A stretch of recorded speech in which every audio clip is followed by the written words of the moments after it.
Take your seats. We're going to talk a little bit about SmartFarm AgTech in the field. And we always think that we see this great new technology coming out into the field, coming out before us. If you guys go out and look at the convention hall over here, you'll see the FarmWise machine. You'll see lots of different technologies out there. And we think it's all new and exciting, but we've been using technology in the field for 40 years. We've been land leveling, we're using lasers for a long time.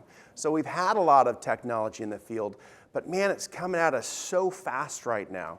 So what our take home today is for you guys is that you're going to understand a little snippet of technology from these guys' perspectives. We have one from FarmWise here that has designed a autonomous weeder, and we're going to talk with him a little bit. We have another one that does with Verdant Robotics, does a little bit more of a boutique style service. And then we have a farmer at the end, Josh Roberts. He's going to tell us a little bit about how he's using technology right now on the farm.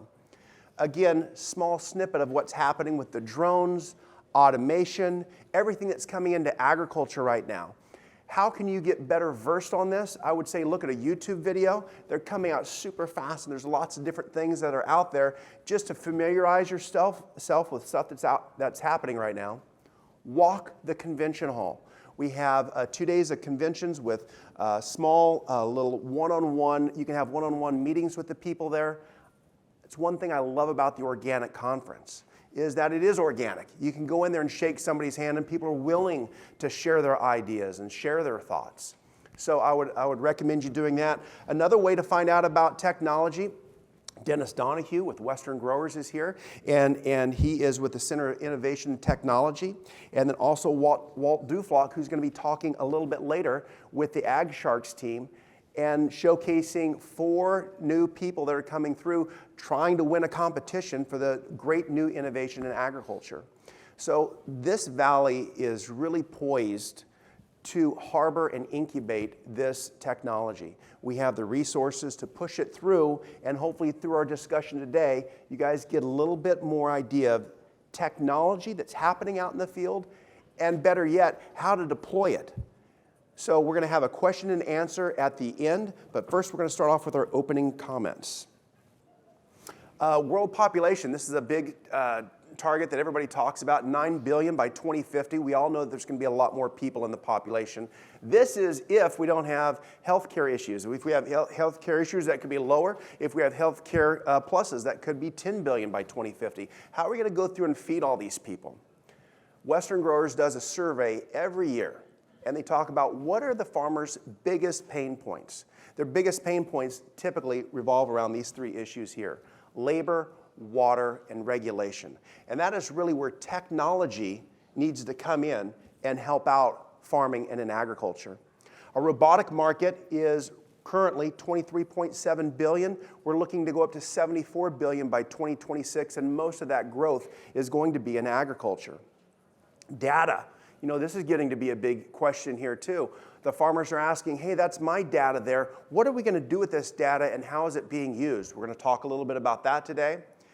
And we really want you to leave with actionable items that you can deploy out on your farm now. I've been to a lot of these technology talks, and they've just been buff and puffs. They've just been like a quick little overview of things. I really want it to be actionable items that you guys can go back and take and implement on the farm. We're going to have all their email addresses and cards up here later on. If you guys want to stop by after the session is over at 8:50, we're going to stick around for a few more minutes and just talk to you guys if you guys have individual questions that come through that go beyond the question and answer at the end. So FarmWise is here first, and Sebastian Boyer is here. He's going to talk about a specific weeding program, Verdant, and then also Triangle. And we're going to start off first with a few definitions, a few things that are buzzwords that are out there in the community. One is Internet of Things, and it's just how everything is tied together with the Internet of Things. We're going to talk about how we get the robots and the sensors to all communicate together. Talk a little bit about cloud computing. Cloud computing is as we take this data, we send it up to the cloud, which is probably just a warehouse server in Oregon, but we're sending it up to the cloud. They figure out a decision and they send it back to the computer. One way, or send it back to the machine. That's one way of actioning that. Another way is just having the computer right on the machine itself, like it is with FarmWise. And artificial intelligence, machine learning is another topic that we talk a lot about. And as Sebastian will talk a little bit here about his weeder, in order to get that weeder to be smart, it has to look at a lot of pictures of weeds. Not one picture, not 1,000 pictures, tens of thousands of pictures. One guy told me it was 50 miles worth of driving in order to get enough pictures so this computer can learn what that weed looks like and what that plant looks like. So we have FarmWise. I'm really excited to have Sebastian here with us. How long have you been working with AgTech? About 5 years now. Great. And you started off? So yeah, my co-founder and I started in 2016, and one of the first people we met was actually Josh, and we talked about how the labor problems were becoming more intense, and we started to work hand in hand with a couple of farmers like Josh to figure out how we could help. And very quickly, the mission became to bring robotics and AI to the field in order to first solve the labor shortage issue. But then we quickly also realized that the potential was much bigger than that, and that once you bring automation and robotics, you can not only solve labor shortages in the short term, but you can also bring additional value like data and kind of connecting all the dots in the farm through these technologies. And so we're building today, what we're building today is a set of technologies that we serve as a service to farmers to help them solve their short-term labor shortage, but also work with them to kind of connect the dots on their farms and drive further efficiency through these technologies. Great. We have a quick little video we want to show you. It's about a minute long. It shows a little bit about some boxes and some squares and some circles and looking at how his machine is actually identifying and telling the difference between the weed and the plant. So here we go.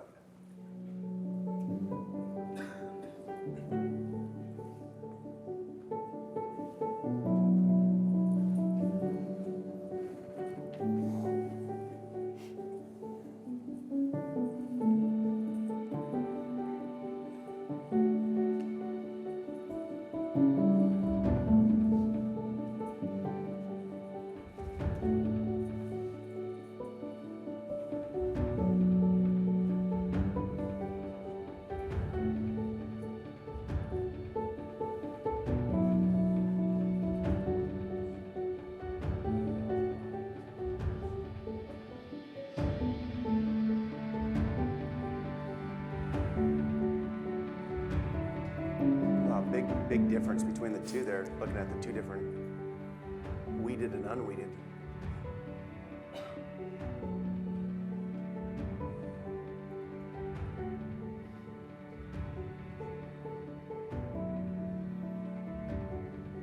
What's the maximum seed line you can get up to on that?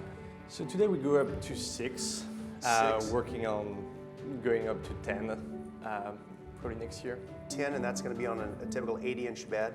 Yeah, like 6 and up to 10 on 80-inch bed. Wow, so I don't see a driver on there, so what's happening? So the way we work today is we actually have one operator, but it doesn't need to be on or even like really close to the machine. Like he can control the machine from remote using a regular kind of iPad-like tablet. What crops do you weed right now? I mean, that'd be how many images that you have, I guess, right? So what crops are you currently working with? Yeah, so the way it works is that we spend the first 3 years kind of building that system to work on lettuce. But while we were doing this, we really built the software so that we could generalize quickly beyond that.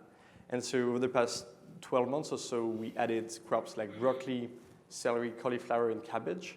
And we're now working on artichokes and tomatoes, peppers, crops like this, where we essentially, the only thing we need to do now that we have the system is to capture data on these crops, millions of images of particular like tomato fields, for instance, and feed these data to our system so that you can learn how to very efficiently recognize that crop, the weeds that are growing on these fields, and then once we have that, we essentially do an over-the-air update on all of our machines to enable that new crop.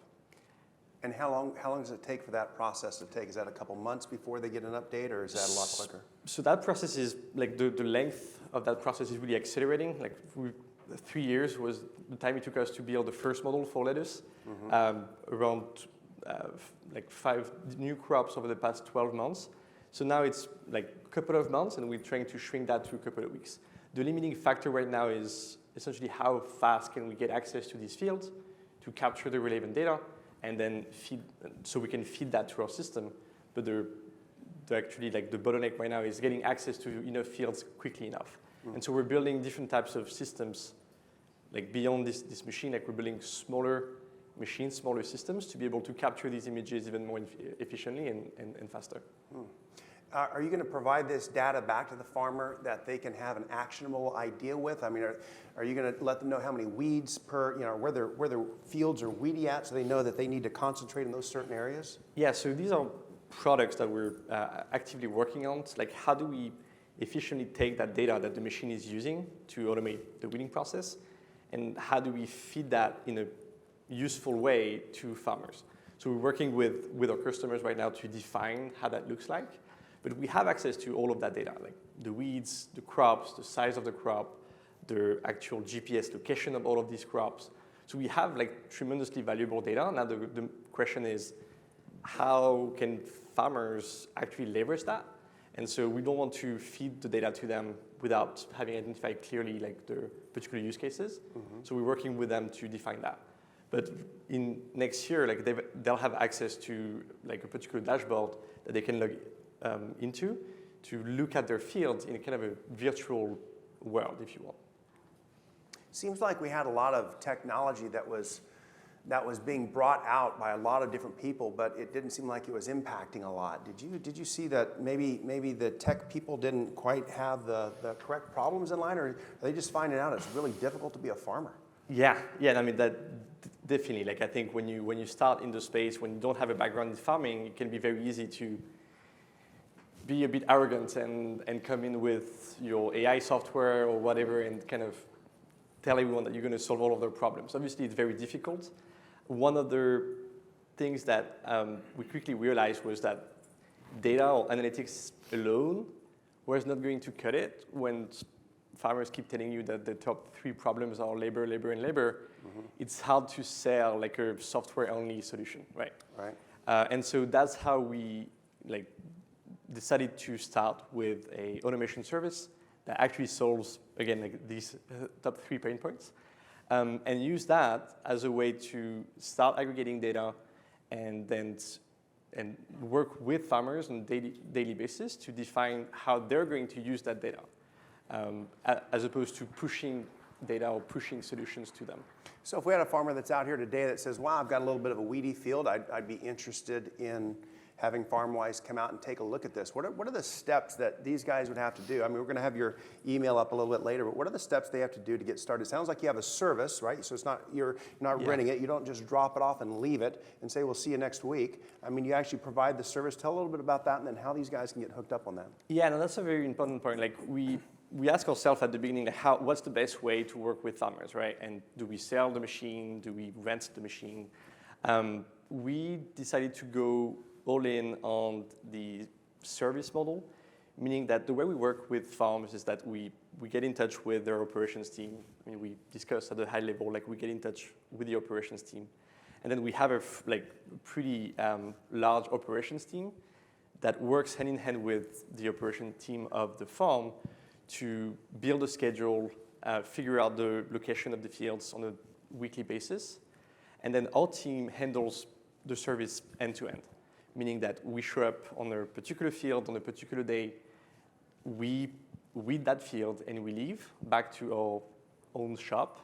And there is essentially almost no friction on the farmer side. The only thing we need to the only interactions that we have with the farm is the schedule. Tell us where to go, what crop is that going to be, and when do you want us to weed that field?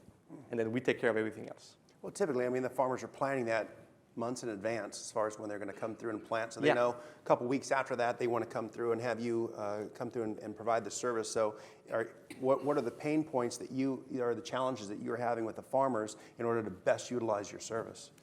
So with a lot of our customers, what we do is that we get the monthly schedule or even sometimes the yearly schedule of their plannings, and then we work with them on a weekly basis to refine that schedule. Right, like you have a plan, and obviously you need to adjust that plan based on weather and particular like specifics of the week. So on a weekly basis, like we have a call, we exchange text or emails, and then we refine the schedule for that week. Wow. And then our operations team take care of everything else, from showing up, refueling the machine, performing the service, monitoring the quality of the work that's being done. That's obviously very critical, and then sending a short text or a report afterwards to the farmer. What if a farmer just wants to come out and try it and just, hey, I don't know this guy, he speaks a little different. I don't know if I want him out on my field right now. What if somebody comes up and just says, I want you to do 1 acre? I mean, do you have people like that? Just show me what you can do. I don't want you killing my crop. I'm going to sue you if you kill me. I mean, how does that whole interaction work? I mean, obviously trust is everything in this industry. So what we typically do is we do a free field demo. Free field demo. Yeah. Write that down. That's good stuff.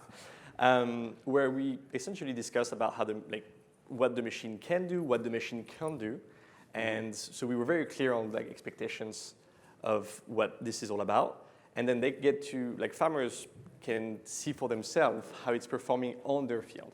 That we realize videos are nice and talks like this are nice, but obviously a lot of farmers in this room will agree that they need to see the machine working well on their field. So we do that, and then we start working with the farm on a weekly basis. Typically, they will start with a 5-acre block, a 10-acre block. 2 weeks after, it's like 2 10-acre blocks, and then 30, 40. We can work on multiple fields, sometimes 5, 6 different fields, with a particular farmer on a particular week. But it's really like a stage process. We don't need to be all in on day one.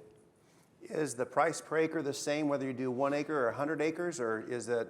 I just hate for the guy to think that the 1 acre farmer is just going to get hard. Typically we have some size requirement. If 1 acre per week is not probably going to cut it in the long run. Right. Again, we're happy to do a demo. Right. That's totally fine. On a regular basis, typically a block is a block 5, 10 acre. On a particular week is kind of the minimum that makes sense, I think, both for the farm and for us. But as long as you have even a block a week or a block every other week, we can happy to discuss with you. Yeah. Great. And what areas are you servicing right now? So our first location was in Salinas. That's where we have our headquarters. We've started a few weeks ago in Yuma, Arizona. And then we actually just starting to do work in Oxnard. Great. Okay. And again, I'm going to have your contact information at the end. Okay, if people contact you directly, I think we have some business cards up here too, if we want to hand those out. So we have email address it's coming up, and then a few of us are here today, so happy to meet anyone interested. I have a question. Yeah. I don't know why you have to take a lot of pictures of the weeds because you have only one crop. Isn't it just put the image of the lettuce and let everything else is weed and take care of that? Assuming that this device is very expensive, because they are already doing that with the, by attaching this piece to the tractors to get rid of the weeds. But I don't know why you need so many images of the weeds. Even you exactly know what crop you have, that's only one image is enough to recognize the lettuce. And then of course these are planted within the state road. I don't know if that's feasible, having some expensive devices. That's a great question. Yeah, so thank you for your question. That's really interesting. So the reason why, there's been machines in the past that have tried to solve that problem, and you might be aware of a few of them. The reason why most of them don't meet farmers' quality requirements is that they were usually based on very simple rules, like spacing, for instance. You mentioned that. Some things like open the blades every 8 inches, right? this essentially does not work. There is too much variability on the field that a simple rule like this is going to take out 5% of your crops, essentially. So you absolutely need computer vision. So you need to be able to let cameras decide when and where to open the blades, as opposed to do a rule-based system. Now, on what is the most relevant type of images to use, that's a great question. A lot of the time, we actually take images from different fields of the same crops to get enough variability on what the computer is seeing. So it's really critical for the system to be able to see fields that have different types of weeds in order to very robustly recognize the particular crop at stake. Now, on our system, and you saw that on the video, we typically are looking for the crop itself as opposed to looking for the weeds. There are many fields where it's essentially a carpet of weeds, so it doesn't really make sense to try to identify every single weed. You're better off identifying the crop themselves. But you still need to have a lot of weeds in your data set so that the system does not confuse weeds for crops. And I'll just end with one last point, which is that in particular instances, for instance, if you're very sensitive about not disturbing the ground too much and you want to apply like minimal disturbances to the soil, we can essentially look for the weeds and try to be more targeted. We're working on ways to do that so that we have a little bit more flexibility. For the system, it's very similar, and that adds a degree of freedom to our solution. How much does equipment like this cost? So again, we're not selling it today, so I can't really give you So we're not selling the machine, so we're working on a per acre basis. So our service is all inclusive and includes not only the machine itself, but the operator, the scheduling, the quality control. And so that's the package that we're selling today. Probably just the service, just offering it as a service. And so they come out with their trained staff. They're doing it. Again, it's just weeding. You're paying them to weed the field, right? And they handle the whole process. You go about your day and you go to order your lettuce seed or go get your strawberry plastic or whatever you do. So a lot of technologies coming out now are kind of doing that per acre. So then you actually know your per acre cost on weeding. It's fixed. You don't have to go through and bounce around with that. So thank you for that question. Absolutely. I want to just mention there are thousands of acres of lettuce production. How much part of the market you can do this? How many machines you need? Yeah. So one machine can cover, depending on the field conditions, obviously that varies, but 5 to 10 acre a day. And we currently have only 12 of them, so they've been operating at full capacity over the past year. Thank you. Thank you. Great. One more question over here, and if we could try and hold them for the end, I'd appreciate it. But I'll go ahead and take yours. As you know, soil conditions are always different. Okay, you have watering, you have rain, you have all these different things. How does this machine operate in those types of conditions? It seems very heavy. And anyway, that's my question. Yeah, thank you. Obviously, a very important point. So it's not that heavy. It's essentially the weight of a regular tractor. So we don't have really specific requirements. Now, obviously, we don't work on any under any condition. There are limits, but we've built on that machine different ways to be robust to variations, particularly on soil types. One of the degrees of freedom that we have is that we can actually change the blades or the tips of these robotic arms that you saw on the video. We have a lot of different type of tools that we can attach to these robotic arms, and we build that to accommodate different soil types. And so that's one degree of freedom that we added to the machine to be more robust to variations, whether you have a sandy or cloudy soil, for instance. On one side, and let's just say dry on the other side. You definitely have challenges with it. Yeah. Yeah. Yeah, absolutely. By no means do we guarantee to work on absolutely any field under any condition. There are definitely limits, and this is why the communication with the farmer is obviously critical to define these use cases.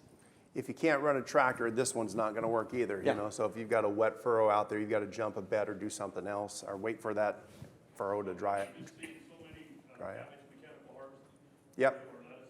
Yeah. And if those furrows are wet or anything like that, the machine changes over, that's what I'm referring to. That's what I'm getting. But anyway, thank you. And thank you. All right, with that, we're going to hop over to Verdant Robotics, and that was, I'm sorry, that's the only photo I had of you, so that's what we threw on there.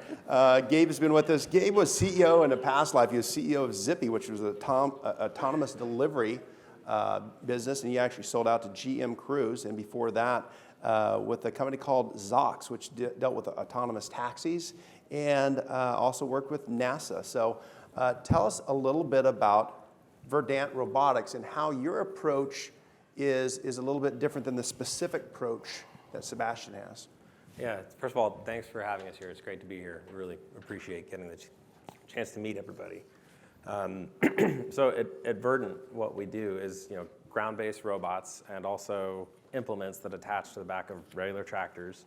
And we first digitize the crop, so sub-centimeter geometric model, classifying everything we see. So we started in apples, and so classifying and tracking every apple over the course of a growing season. So we can provide a time-lapse video of each apple growing from bud through to harvest, including the moment that we make the decision to spray, for instance, the king blossom with pollen to ensure that it becomes pregnant, or spray the lateral blossoms with fertilizer to make sure they don't become pregnant, thereby controlling crop size and thinning.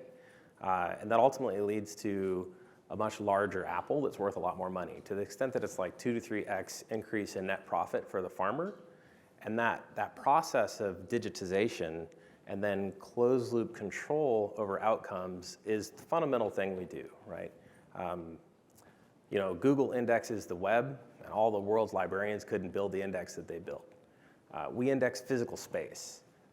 All the world's agronomists couldn't build that digital index that we built.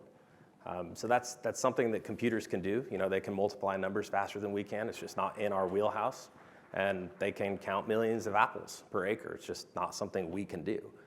And so trying to leverage that power of digitization, right? Once you can build that digital twin, you can unlock the power of computation, which is what's had massive impacts across many other industries. And there's been technology applied in ag for a long time, but doing it outdoors in unstructured environments where it's really complicated and dirty and uncertain, it's been really challenging. And it's really only recently that technology has been ready for that sort of in the wild application.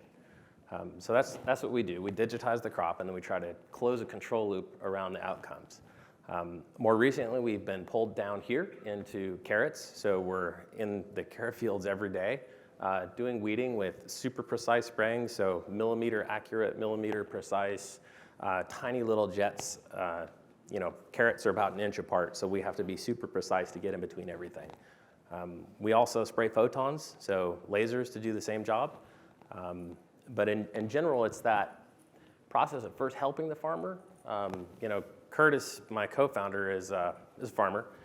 He ran the world's largest processing tomato operation. And for the first 6 months, all we did was go around and listen to farmers, what should we do?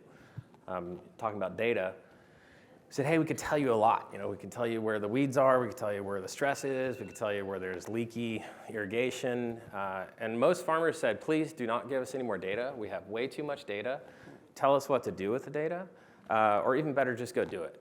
And so we came to the conclusion that it was very important to do a job, to close the loop and provide value. Thinning, weeding, mowing, something. Just you have to deliver value, and that the data play, as people say, is very elusive.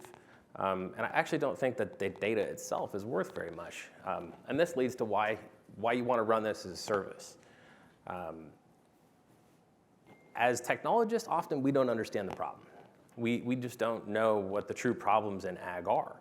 And so we really need to spend a lot of time listening to the farmer, collaborating with the farmer, piquing imaginations, and then jointly arriving at novel solutions.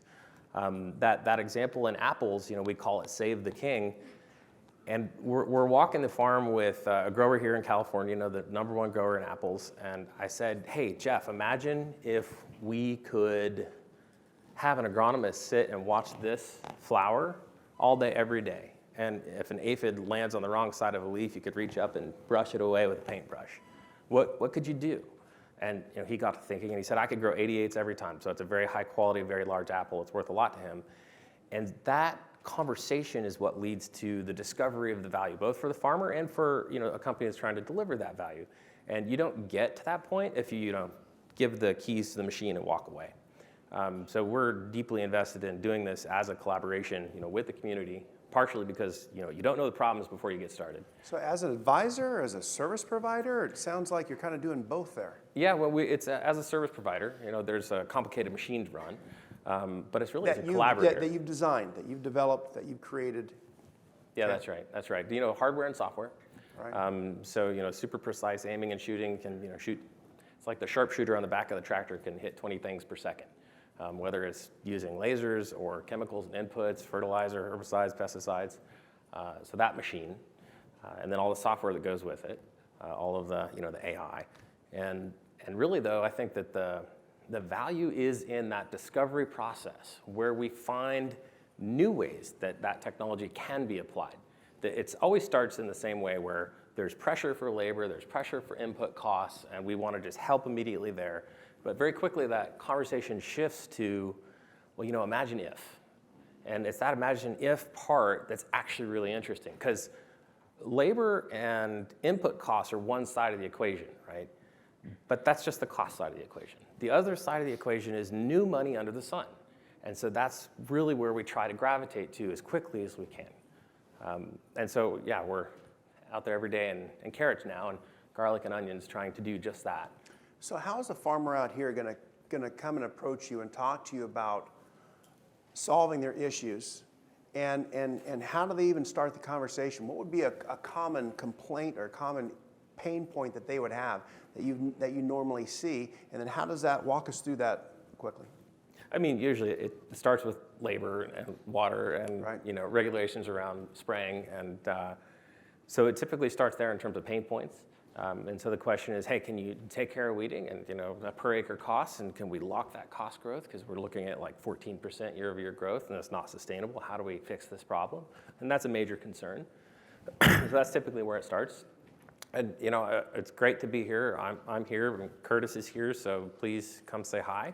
We'll have an email up. You can reach out to us. We're here in the Bay Area and Modesto and down here in Salinas, and right now down in the Yuma area. That's where it's happening. So boutique to me sounds, or bespoke service sounds to me expensive, and I'd like to get that out of the way.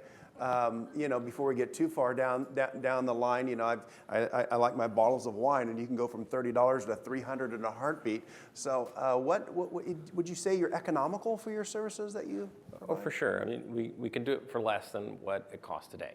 Okay. So the costs today are growing very rapidly, and essentially we want to lock them in and stop that growth, right? The technology certainly brings efficiencies, right, and substantial efficiencies, so we can share that around. That means that things get cheaper over time. I mean, automation shouldn't make it more expensive. We're not doing our job right if that's the case. So they could start with you on something small, kind of like the same thing with Sebastian on FarmWise. Start to something small, come out there, let's have a conversation. Conversations I would think would be free to start off with, and just see if you can provide that service for them. And then if so, they can layer that to say, hey, I like weeding. Okay, yeah, let's try this. Hey, I'm having some issues with this thrift over here. Do you have some solutions for that? And is that how the conversation would go? Yeah, that's exactly right. I mean, it's kind of like enterprise software in the sense that we sit with the customer for years working the solutions out, right? And so by the time we're delivering what they want, it's pretty refined. We've been working with most of the largest apple growers for a while, and we're starting to work with a lot of folks down here, and it's really a collaboration. And really, it's just understanding that, getting the data behind what the crop is, because once you do that, you're sending a pulse to do something. That can be a laser, it can be a hot oil, it can be a knife, it can be anything, right? It's just getting that first game plan set up on what you're trying to accomplish and then sending the signal. Is it as simple as that? Yeah, it's just that simple. Well, I know it's Yeah. Sorry. There's a lot of typing involved. Yeah, all right, a lot of coding, Again, I sell tractors and toilets. I'm not autonomous, so don't hold me against that. Well, great. We're gonna have your information up a little bit later, and appreciate you guys sticking around a little bit longer and holding your questions off for just a few more minutes. We're gonna let Josh talk real quick, and then we'll get into a question and answer session. So next we have Josh Roberts with Triangle Farms, and really before this he worked with Taylor Farms, and I've always seen him as technology focused, and really trying different things out on his farm at Triangle Farms, and not afraid to try different things, not afraid to get his foot out there and do some R&D and try some different things. And really, Josh, tell us how technology is working on your fields right now. Yeah, so hi, got a hot mic. So we use a lot of technology. We're constantly looking at new ways to solve problems with folks like these guys. And I have the support of Vic Smith, who's my boss, to award us that opportunity. I think that's pretty cool. We use technology. Obviously, the biggest technology on the ranch is our weeding and thinning machines, right? Labor replacement. That's been all of our goal because of the lack of labor. The challenge, I think, with that is there were some good questions. That's all real. We've had to adapt our farm to that. So we're using weeding, thinning. We use Field In, which is a system that monitors the productivity of our tractors and fleet, both from a geospatial location, but also as a kind of a unique algorithm that computes overlap and underlap and a little bit better than your typical Green Star system that you might be used to. Has a Bluetooth dongled implements, so there's no input from the operator. It's completely up in the air, and then we get productivity reports daily. Gives us a little bit better understanding of our fleet and utilization. We farm a lot of small ranches from Salinas to South Monterey County, so it's really opened our eyes there. How's the farm adoption been? You talked a little bit about that. And how have you had to change? Because I don't want to give the false sense here that you just bring Sebastian on and all of a sudden everything's better. I mean, how have you, kind of, but you've had to change, maybe adopt. What have you done differently on your farm in order to help make the technology work better? Well, the first thing is whenever you lean into technology, you have to be careful, right? We don't want to let go of our crews. Labor is a finite resource. Then all of us that farm know that you have good crews and you have some mediocre crews. But so when you bring in something that's potentially going to leverage that a different way, you got to be careful. And there's some incremental costs associated with that. So we've had to really reevaluate the value and the ROI there. Taking it down into the dirt, simple things like drip tape, right? Farm-wise in drip tape, that doesn't work, right? Like you've got to figure out how to change your technology on irrigation or the way that you use your existing technology. So we've moved to burying our drip tape subsurface so we can weed above that. We've gone to guess rows where we're at a 43 1/3 foot spacing with Certalock pipe. The machines just work, especially on our organic side. So the machines just run. We don't have to move sprinkler pipe. All that stuff that you don't really realize when they give you a number that looks great, right? Hey, we can weed for $200 an acre. Yeah, but we got to have a trio of guys out there moving pipe that you weren't planning on. So that might add another $60 that you didn't count for. So that's kind of some of it. The other part is that we heard data, value, no value. To us, the data is paramount to our success, right? Fixing costs with year-over-year increases, you can't hide from it, right? We've seen all of our inputs go up this year dramatically.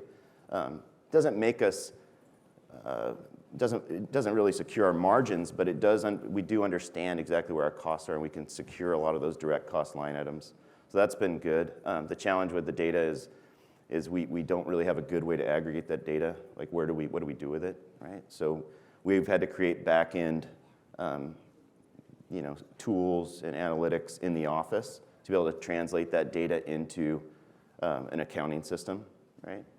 So that's some of it, I hope. Yeah, and what about the org chart too. You've had some Yeah. org chart changes because when you started, it was Josh up here and it was the irrigator down here. Now, if they're providing it as a service, I think that still works in that atmosphere. But if you're renting something or renting some technology or buying some technology or having that technology of your own, are you finding that you need a blend of that, or is it just all services kind of where it needs to be at? So the service is the easiest way to get it done because you don't have idle assets that you're paying for if they're underutilized. Because typically on the ranch, you buy it, and you have some people, that's not going to work, or it doesn't work. You don't figure it out. You don't have the time. So we've seen a need to add in an AgTech position, and also really beef up the scouting side. So make sure that we're properly timing when these machines come into the ranch, because that is the kind of the most important thing. We can put a weeding machine, if we're just going to talk about weeding or thinning. If you put those machines in at the wrong time, you thin at the wrong time, you can lose the crop because you're short of water. Or on a weeding side, if you come in a little bit too late, the efficacy of that machine might be lowered and diminished, and you have to put a crew back in. If you have to put a crew behind a machine, you're actually spending more than you would have just putting a good crew in there. So that's some of it. At the end of the day, are you a better farmer because of the technology, or is it just more data that you have to go through and look at? I mean, I would say that all the technology is going to improve your ability to farm. If you're a better farmer or not, I think some of that's inherent, right? It's going to be the ground that you're on, ultimately the customers you're selling to. But I do think if you're not paying attention to technology and using it as much as you possibly can, you're going to get left behind, right? That's the reality of this deal. The margins are diminished. Our opportunity to have success and sustainability, whether it's compliance or regulation related or just enough money to do this again next year, is going to be continually constrained. And this is a way for us to improve that and potentially reduce overhead. Right? The ROI on all this technology is pretty fast. I mean, we do not sway away from any of it.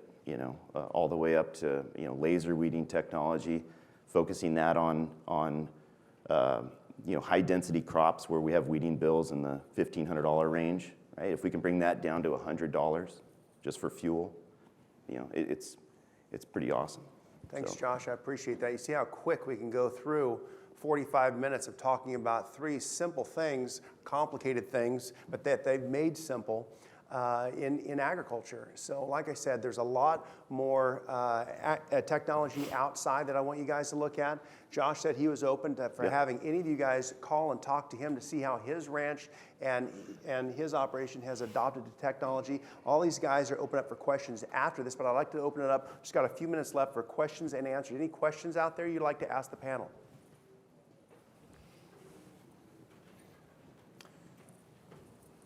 Not anybody out there? One?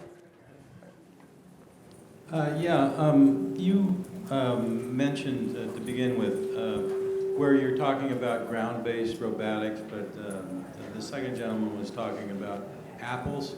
I was wondering, has there been any consideration of the nut crops in California? Yeah, my co-founder has lots of friends in the almond business, and we put a lot of time and effort into talking to them. And there's certainly some interesting things that we can do. Definitely, yeah.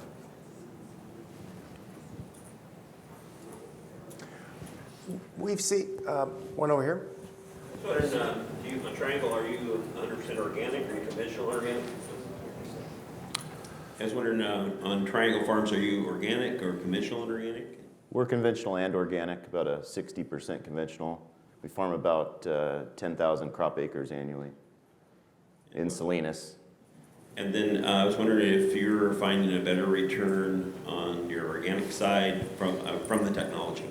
Are you finding a better return, or is there a difference there? Yeah, there's definitely a difference. I would say the style of farming on the organic side lends itself more to technology, specifically around our transplanted items, right?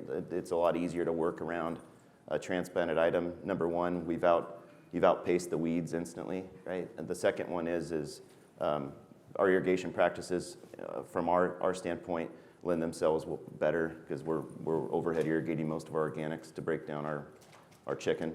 So yeah, I mean, but conventionally is where the need is higher probably because the margin opportunity is lower, right? So it looks like we're speeding our way into solving a lot of the issues around direct seeded items. FarmWise done a good job. Stout's doing a great job with that. And it looks like some of these other folks like Verdant Robotics are gonna do well there too. So we do have some new technologies that are coming down the road too. Josh, is there anything that kind of catches your eye out of, I really wanted to focus on what's available right now, what's actionable for our people out here, but yet at the same time, in closing, is there something out there kind of futuristically that you want to see? I mean, I always look back at, and we all have YouTube, right? So you geek out on YouTube at night, that's what I do. But, yeah. So, but, the funny thing about our specialty crops that we farm are how little, the big three pay attention to us. Right? You've got a corn and soybean grower in the Midwest who has a combine that is dynamically monitoring the bin as he's harvesting his crop. That data is instantly uploaded to Green Star's system, and then it just translates in the cloud over to his spray rig, and his spray rig spot sprays the low yielding areas with fertilizer. I mean, and that's been happening for 20 years, right? So that's the exciting stuff is we are now getting some market penetration, right? You've seen a purchase of Blue River Technologies by John Deere. It'll take some time for it to come back here, but as fast as this has happened for us, I've known Sebastian for 5 years, right? When we first met, I was at Taylor Farms. He had an iPhone, right? We went to a 10-line Salanova field. He had an iPhone. We're out in the field. Oh yeah, we can do that. I'm like, you're crazy. Like, what are you doing with your phone, right? And look how fast, right? So I think that's the reality of the deal. I think we just have to be patient, but I think it takes all of us to commit, and I'd like to see more interaction. Whether it's through committee or some sort of local. I mean, the Dennis Donahue's efforts have been really, really, really great, but I don't think any of us allocate enough of our bandwidth towards this. I think we expect solutions. And in order to get those solutions, it takes risk. And that's why I open up my doors, because for me, the more folks that come in, it's the less money that, Vic has to spend on us throwing machines away if they don't work, right? So you guys could do that with me, and then we'll make better ones. Or rent the technology, right? We can do that too. Yeah, rent the brands you trust. Yeah, gotta throw that in. So we're in with our show for the day, and at least for this part. So we're gonna have a quick little break and then have you guys come back for step 2 of this program. That's gonna be talking about the sharks, Ag Sharks with Walt Duflock over here. We have a quick little QR code that you guys need to go through and scan here. And also a sign-up sheet in the back in order to get your class credits. If you guys are here for the class credits, really important to either scan that barcode and sign up there in the back. So really appreciate you guys for coming today. We're going to stay up here for a little bit. If you guys want to go out and have a break and then come back in 10 minutes, awesome. If not, we'll be up here for a little bit. Can we give our guys a round of applause? Thank you. Thank you, guys.